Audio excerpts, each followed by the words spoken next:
When you first start learning chords, it's common to take the first chord diagrams you see as gospel, like the chord you see in that diagram is the way to play that chord.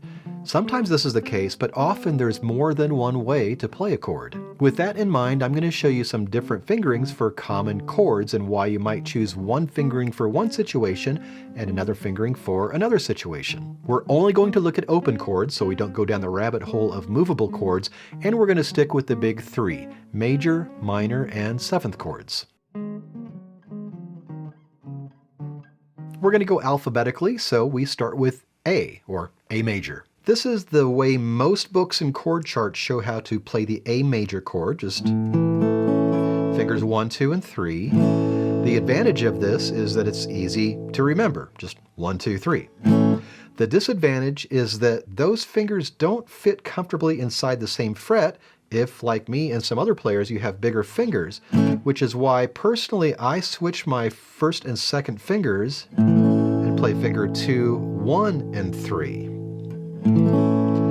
So when I do this, my first finger slides right in between the other fingers, and all the fingers are relatively close to the fret, which is what you want for the best sound. This fingering, 2, 1, 3, can also make it easier to switch to some other chords. For example, if you switch between this fingering for the A and an E chord, the first finger just has to slide back and forth along the same string.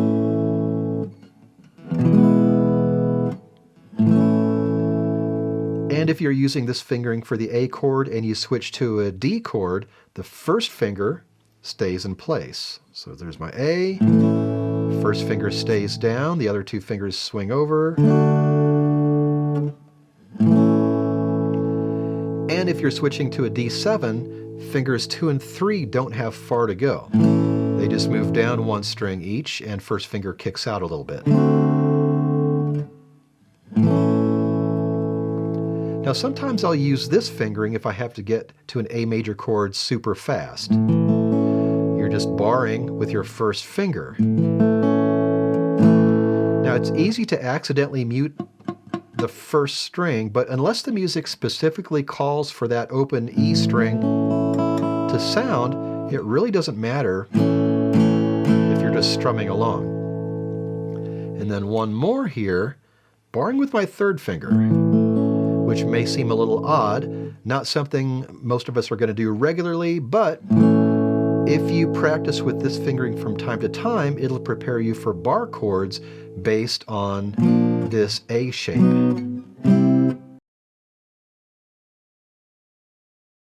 Here's the usual way of playing an A minor chord. Pretty standard, just finger 2, 3, and 1.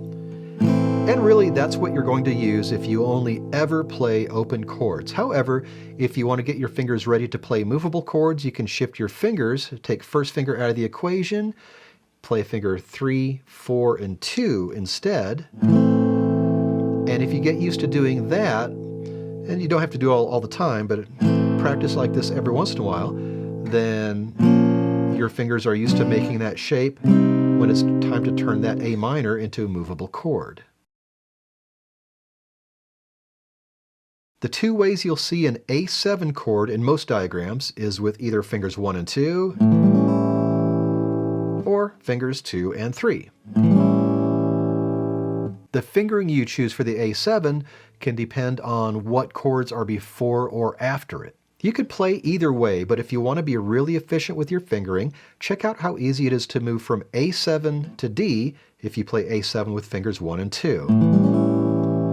Moving to the D chord, fingers 1 and 2 just have to move down one string each, and then you put another finger down for your D chord. Or how easy it is to move from A7 to D7 if you play A7 with fingers 2 and 3. Now fingers 2 and 3 just have to move down one string each, and you put your first finger down for that D7. And again, if you want to prepare for movable chords, you could try it with fingers 3 and 4, and that will eventually turn into a bar chord shape. As far as open chords go, we just have B7, no B or B minor. Those are movable chords. We're not getting into those here. And really there's one main way to play B7. So that's finger 2, 1, 3, and 4. 2, 1, 3, 4. But we do have an alternative. This note on the first string with the pinky is not absolutely necessary. So in a pinch, you could get away with not playing the first string. Just make sure you don't strum the first string. Otherwise you're going to get a note that you don't want. And since we're taking out notes, you could even just play these 3 strings, boom, boom, boom, and you have what's called a B7 shell voicing. And this is actually a movable chord now because there are no open strings. And this is a very common shape for 7th chords in jazz and blues. Since we're sticking with mainly open chords, we're only going to look at C. Don't worry about C minor or C7. Just like the B7, there's really only one way you'll see the C major chord played, and that's like this, finger 3, 2, and 1. Now, if you want to prepare for playing movable chords, you could also try it with fingers 2, 3, 4. Now, normally you're not going to play it like this. It's not very comfortable, but there is a movable chord based on this C shape. So if you every so often try this with fingers 2, 3, 4, you'll be prepared for that C shape. This is the most common way to play a D major chord. So finger 1, 3, and 2. And that's the way I recommend playing the D chord to most of my students, but there are other ways. You could try this bar version. So finger 1 is barring, and then finger 2 is just off to the side there. And I have a student who has physical limitations with his first finger, so he plays the D chord like this. No first finger, 2, 4, and 3. So do what works. This is how most of my students play D minor. So finger 2, 3, and 1.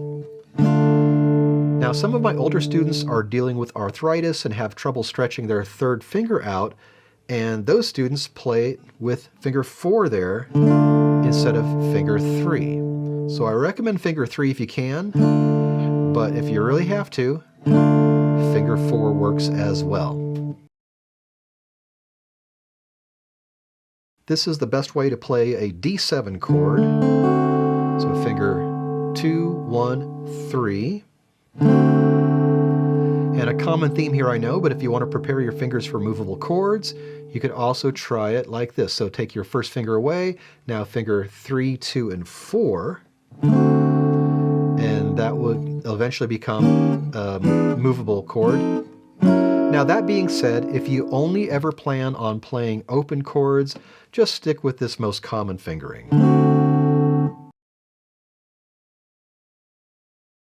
Your standard E major chord. Finger 2, 3, and 1. 2, 3, 1. And that's the best way to play it. But, surprise, you can prepare for movable chords. Take your first finger away, play it with finger 3, 4, and 2. And then you're preparing these 3 fingers to make a little shape that you can play movable chords with.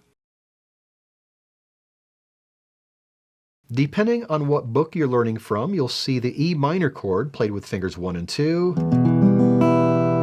or fingers 2 and 3. Both fingerings have advantages, and they're both easy fingerings, so just learn both ways. For example, if you're switching between E minor and G, and you're playing E minor with fingers 1 and 2, then you can use this fingering for G, fingers 1, 2, 3, and keep your first finger down. You got a common finger right there. And if you play E minor with fingers 1 and 2, and you're switching to an A7, you could use fingers 1 and 2 for A7. Don't need to move your fingers very much for that. And some examples with this other fingering as well, this time E minor and G, but we're playing E minor with fingers 2 and 3. You can still keep a common finger. This time it's finger 2, and you can use fingers 2, 3, 4 for the G chord. And later on we'll talk about why we might use this fingering for G, other than it goes with this E minor. Now you can use that same fingering for E minor, moving to A7, but this time play the A7 with fingers 2, 3. And again, you don't have to move your fingers very much. Also with this fingering, finger 2, 3, if you're switching to B7, which is a very common switch, you have another common finger. Finger 2 can stay down as you move to B7. And like a lot of these other chords, you can practice E minor with fingers 3 and 4 and prepare for playing movable chords. Here's a good way to play E7. Pretty easy, just finger 2, finger 1. And surprise, to prepare for movable chords, you could take your first finger away, play with fingers 2 and 3 instead. And now you have a movable shape. Now, if you don't think you're ever going to play movable chords, just stick with fingers 1 and 2. The F chord, a rite of passage for a lot of new players. There's no good alternate fingering for an F chord, but you can take some different approaches. You're definitely going to want to eventually learn the first 2 versions, but the other 3 versions I'll show you can help get you there. This is the standard 4-string F chord you'll find in most books. So finger 3, 2, and then finger 1 is barring those 2 strings. And the full F bar chord, so finger 1 is barring all 6 strings, and the other notes are with fingers 3, 4, and 2, which is the shape, the alternate shape for that E chord, by the way. Now notice that the 4-string F really just uses 4 notes from that big bar chord. So here's the 4-string F. It uses these notes from the F, the big F. Now, you could also try this diagonal version. This also uses just part of the big F chord. As a matter of fact, all the rest use parts of the big chord. Little diagonal shape, finger 3, 2, and 1. And it's just those strings, so don't play the 1st string, 5th string, or 6th string. And it's more correct to call this one an F over C chord, because C is the lowest note. This is finger 3, 4, 2, and 1. And it doesn't really matter if it's an F over C or not. As long as it's an F chord here, it's going to sound like an F chord if you're strumming along. And then this form uses the 4 lowest notes of that big bar chord. So finger 1, 3, 4, and 2. As far as G chords go, we're only going to look at G major. There's no good alternate fingering for G7, and G minor is a movable chord, and except for the F chord, which we just looked at, we're not really looking at movable chords here. Some books will show you the G chord, or G major, with fingers 1, 2, and 3. Now, if you play this way, you can switch to an E minor like we talked earlier, keeping your first finger down. It also makes it easy to switch to D7 because your 3rd finger, with this fingering, just has to slide back and forth by 1 fret. That's called a guide finger to be in place for the D7. So 3rd finger just slides over.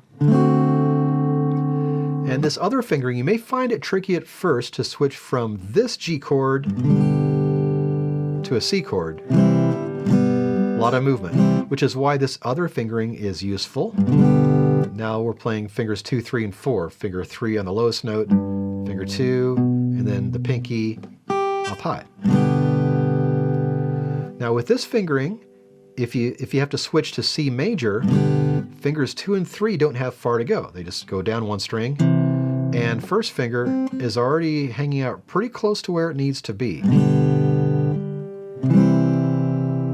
So this G chord is a little tricky to learn at first just because the pinky doesn't always cooperate, but stick with it and your pinky will eventually listen to you. And this is also the best way to play a G if you have to switch quickly back and forth between G and G7. So I suggest learning both ways and then use the most efficient fingering based on whatever chords are before or after that G chord. Check out this video if you're a new guitar player looking for strumming patterns, and check out this playlist for chords and strumming patterns in general. And for more guitar lessons, music theory, and solo guitar arrangements, please subscribe.